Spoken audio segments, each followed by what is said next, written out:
I was pretty keen to get one of these on because even though my high beams on the van are decent, the back roads in Australia, so all these country roads, especially around here, there's a lot of kangaroos, and I hit one in my last van, and not only is it not ideal to hit them, it does a lot of damage to your vehicles. So it turns out I may have jinxed myself. Since then, I've had 2 encounters with kangaroos on the road. The first encounter happened just 5 minutes from here, and the light bar actually did save me.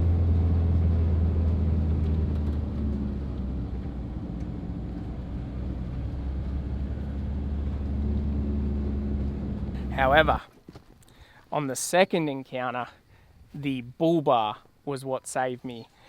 That second kangaroo wasn't so fortunate, and my forensic investigations afterwards show, if you can see this here, that is kangaroo hair from where it hit the bull bar and whipped around, and if you follow the point of impact, that is a dint left from the kangaroo's tail. Unfortunately for him and for me, I was going 110 kilometers an hour on the Hume freeway and didn't have my light bar on because there was other traffic around.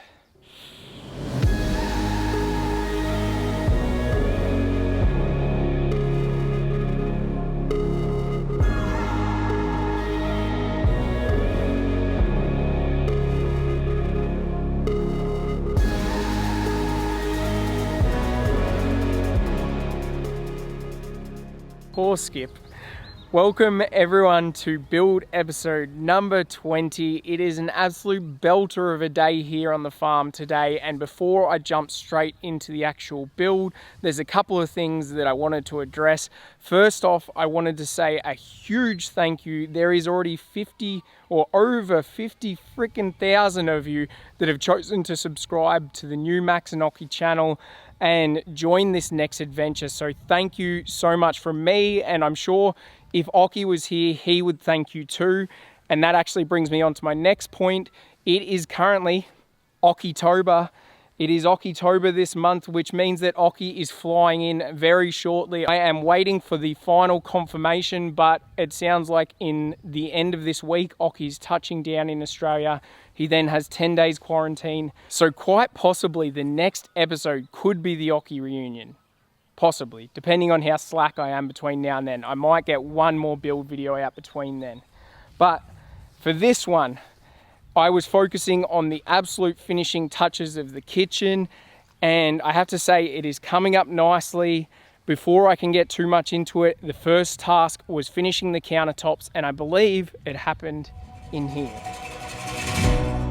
All the bullets that we're dodging, hide the bones in the garden, never beg for a pardon. Cash in before the house rules, never break from the ground rules. Got too high off our own fumes. We keep playing with fire, knowing it's a dangerous game. Yeah, we keep playing with fire.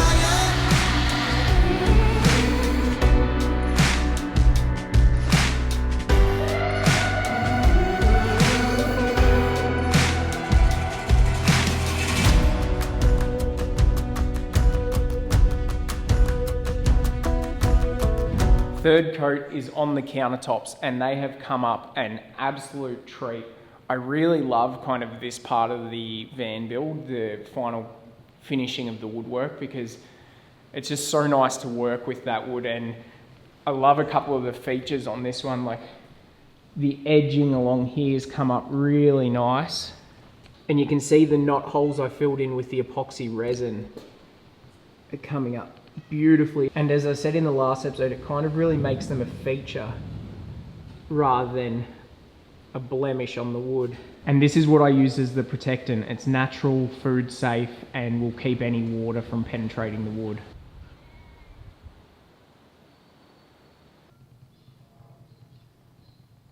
The final coat is done and the countertops are sitting in position, ready to be secured. They are looking absolutely schmick. I'm going to secure them down with some screws from underneath, and that'll hold it in place nice and snug. I am a little bit distracted as I work today because my brother Tom and his lovely wife Rach are due to be having another baby today. I'm hopefully going to become uncle for the second time, and we're not sure whether this is going to be a boy or a girl. There's a little bit of hope going around for a girl this time. I'll let you guys know. And take a guess what old mate next door's doing again.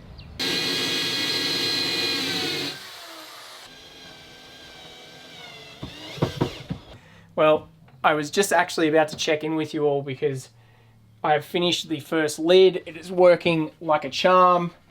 I've used a continuous piano hinge on it, which I was told is a little bit more finicky to get done, but it worked out really well. However, it's kind of lost a little bit of importance for me right now because I just got a call from Tom, my brother, and they have had a beautiful baby girl. So congratulations, Tom, Rach, and Rory now has a younger sister. I am absolutely hanging to get up there and visit. I wish I could be there today. Just another thing, COVID is a bit of a pain in the ass for, but I'm going to visit and stay as soon as I can.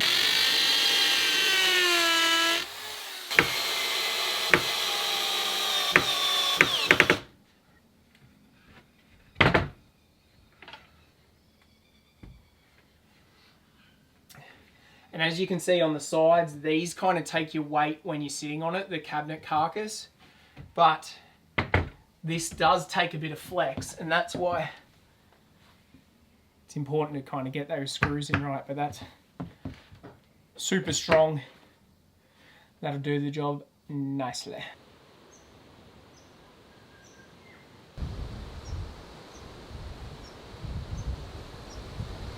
Good morning. So I have relocated into the old shed because it's still available at the moment and it's going to absolutely piss down with rain today. I think it's going to storm, and I want to do this in an area where I'm going to be able to be getting in and out. I have the tiles on standby, and yesterday I kind of put off doing it because, to be honest, I'm a little bit nervous about tiling. I've never tiled before, and yeah, it's just something that's so visible and could be a really great feature in the van, but I'm also worried that if I screw it up, then it will stand out like dog balls and look shit. I'm also going with some different kind of colored tiles, which I think are going to turn out really cool. And so what I'm about to do now is I've got some 40 grit sandpaper, and I'm going to rough up this marine ply a little bit to help with the tile adhesive for the bonding strength. I also have a primer to use on the timber because normally in a house you use a cement backer board behind tiles. However, that's really heavy and it could crack, so you wouldn't use that in a van, and therefore I've gone the timber, but you just want to give something to give it that extra strong bond so it doesn't pop off.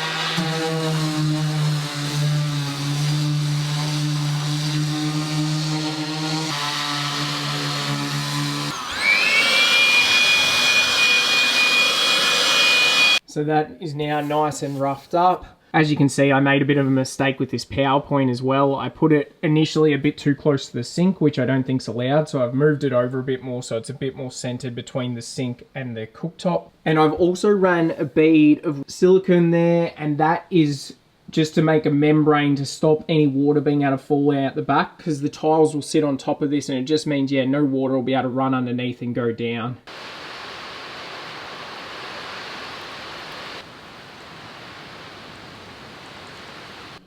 Well, as predicted, the weather has turned to absolute shite, so I'm glad I'm undercover and protected. The surface is fully prepared, ready to go, which means I'm going to now go hire a wet tile saw. I have to drive an hour and 20 minutes to go get it each way, so I'll see you guys in a bit. Well, 3 hours later, and I have the saw ready. It is potentially a little overkill to go a full wet saw. You can also get the manual pull devices that score it and snap it in half. But I figured this will be a little bit more accurate, and the difference was only like 30 bucks for hiring it for 24 hours. Before I jump into the tiling, I'm gonna add this primer and additive. I'm going to paint that on the wall, give that half an hour to dry, and this is what will help increase the bond strength, so hopefully those tiles will last on the wall for now and for a very long time into the future.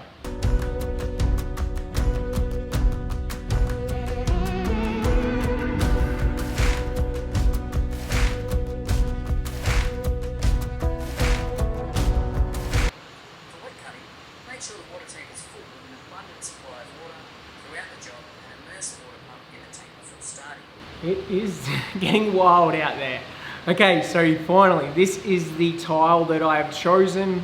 As you can see, it's kind of a subway tile, but long and narrow. I believe they call it the spaghetti dick subway tile.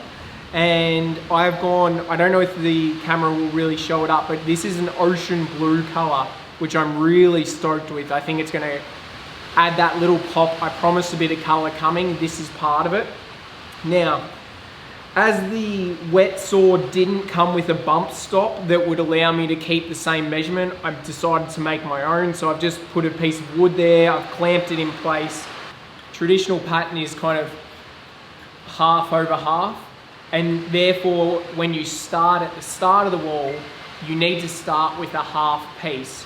So what I'm gonna do is I've worked out that I'm gonna need at least 5 half pieces going up that starter wall. So I'll cut all those now, have them ready to go, and hopefully it'll be a relatively smooth process. Touch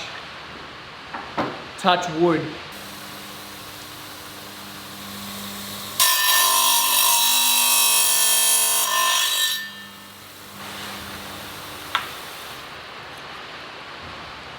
And there we have 2 pieces that are bang on half the size.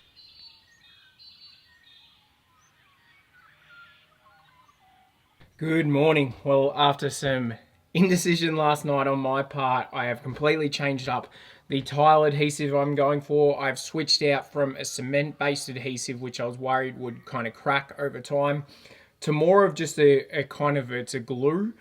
And this one is the Dunlop Tile All Plus. It's an all-purpose adhesive, and it even says it's highly flexible indoor and outdoor seal. It even works in underwater repairs. I have a friend that's used this on his tiles in his van. Admittedly, it was a much smaller job, but he said that it seemed to work really well and it was super strong tacked. So without further bloody ado, I'm ready to get into it because I want this job done. I'm really excited for it to be done. Let's do it.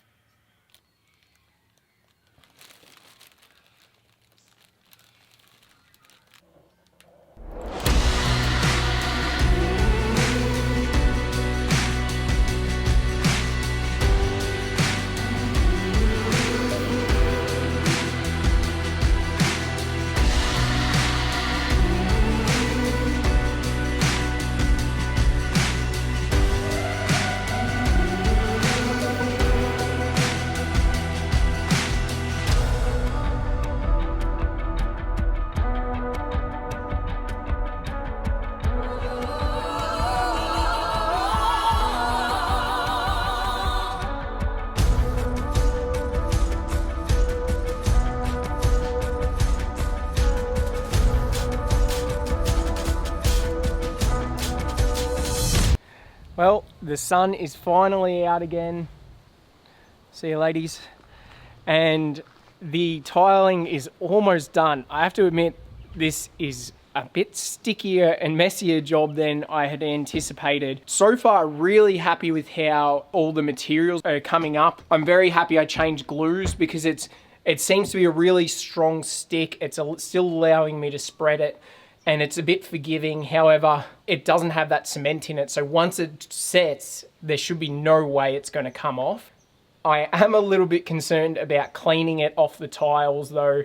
I'm gonna have to wait till it's all set, take out all of the spaces and just give it a good hard elbow scrub, and hopefully that'll clean it all off. But here's where I'm at.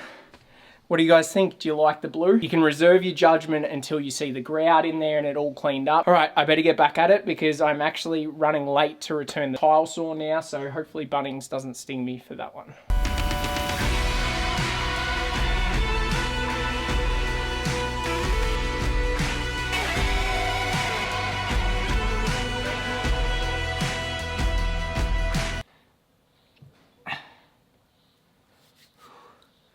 And that is the final piece of the puzzle. It was a little bit out of square at the top, so I had to take off a couple of mil for the last few pieces, but nothing a little bit of no more gaps won't make look very nice. I'm so stoked with how that's come up. I'm gonna give this glue a chance to dry.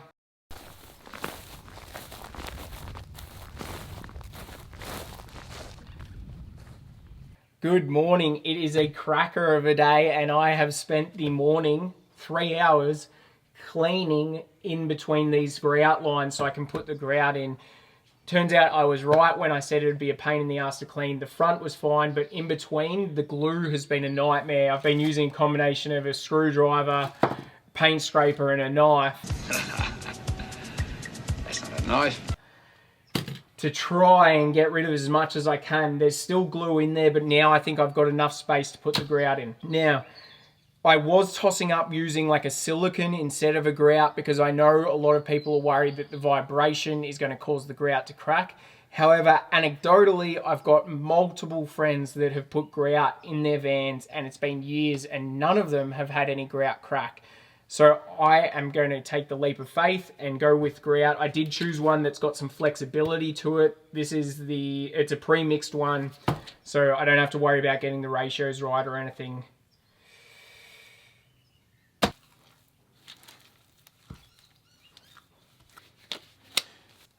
I'm now just going to insert this into the cavities.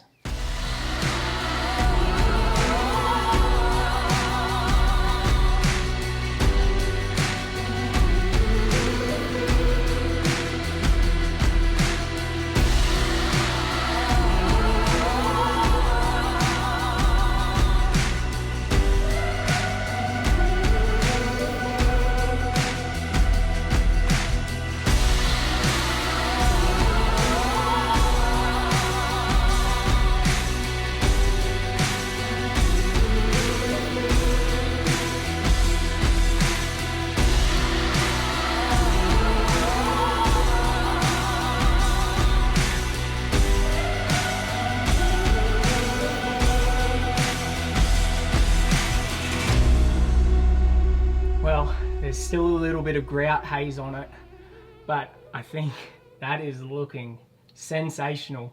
I'm having trouble cleaning down the bottom because of all this crap. You can kind of see I got probably just as much grout not into the cavities as I got into them. So what I'm going to do now, I'll get this out of the way and please, please, please let my countertop be untarnished by this work. Oof.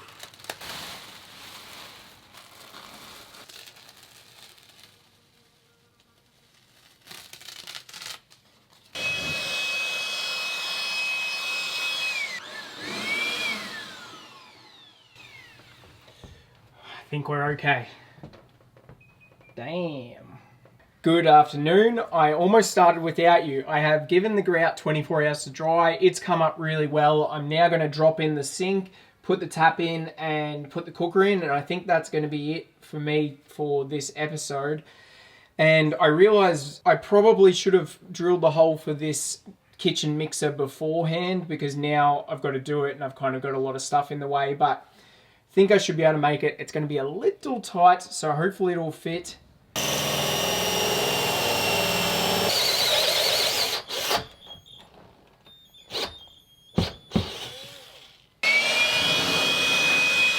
Now that that hole is done, I'm going to run a nice little bead of no more gaps along the bottom of the tiles. I'm doing that now because it's a pain in the ass to do once the tap's in place.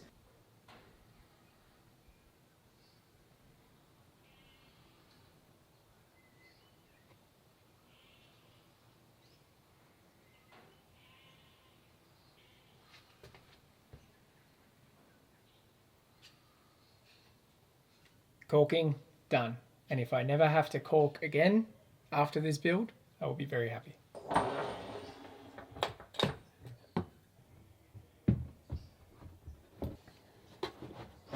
She's a little snug.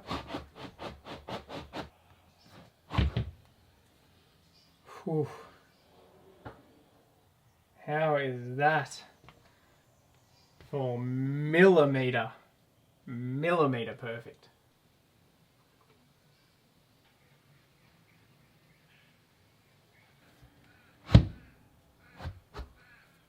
So that is all in place beautifully, and you can see it was pretty tight here at the back. We've got about 2 mil of space behind the tap and the tiles.